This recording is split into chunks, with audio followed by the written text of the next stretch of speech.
Hi, this is Rabbi Jeremy Lawrence. This week is known as Shabbat Shekalim.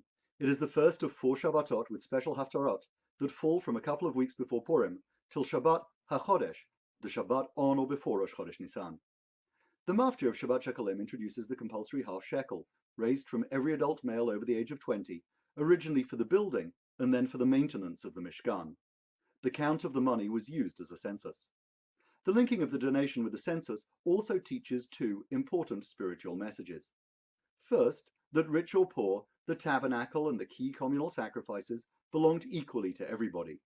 While there's certainly room for private donations and public acknowledgement of charity, there would never be a case of, this year's Yom Kippur Atonement is brought to you by our sponsor, the Cohen family butcher. Fast better on Cohen's kosher cuts. A second message of the half-shekel census is that the strength of Israel is not to be found in the numbers who happen to be present.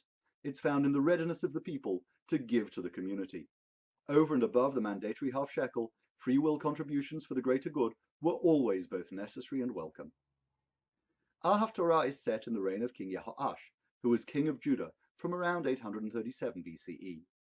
About 150 years after King Solomon built the first temple in Jerusalem, King Jehoash set about a program for repairs and restoration. Originally, the king sought to levy the money directly from the Kohanim, which turned the priests into beggars or royal tax collectors. It met with no success. Then, under the advice of the Kohen Gadol, Jehoiada, Jehoash had a secure, sealed chest made with a single slit in the roof for donations to be dropped in, and nothing could be pilfered. The chest was placed at the right side of the altar for those coming to offer sacrifices. It's an origin of the schnoddering or bimah donations that are made in shul today, and the location of the chest is also cited by the Mishnah as a reason why we place our mezuzah on the right side of our doors. Over the last couple of years, there's been some controversy over an inscription which purports to be an official tablet by King Jehoash celebrating the restoration work. I am Jehoash, son of Achaziyahu, king over Judah, and I executed the repairs.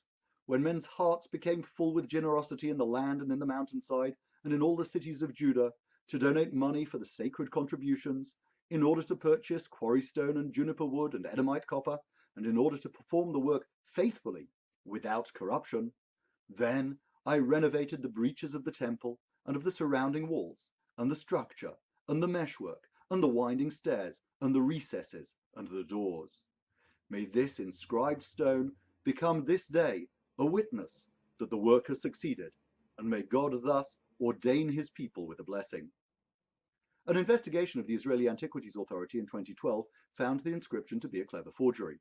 However, other scholars remain open to the possibility that it is indeed genuine. The reference to working faithfully, without corruption, is an idea from within our Haftorah, where we're told that the masons, carpenters, silversmiths and craftsmen were men of integrity who were trusted and not required to furnish their accounts. While there is a halachic position that those who toil for the charitable good should be treated as above suspicion, the expectation that we should be clean before God and man has been translated into greater accountability and transparency.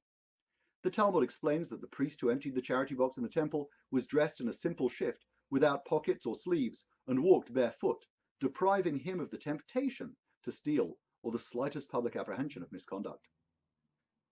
Shabbat Shekalim at the beginning of Adar is a reminder of our ongoing responsibility to faithfully maintain our existing facilities and to ensure that we're doing our best for our community. Our lives are much better and our security much greater than past generations, but the needs of our community are great. Whether or not the Jehoash tablet is true, we know he did his bit, and every year he is remembered for it. We hope that our descendants will say the same about us. This is Rabbi Jeremy Lawrence wishing you a Shabbat Shalom and a Chodesh Tov.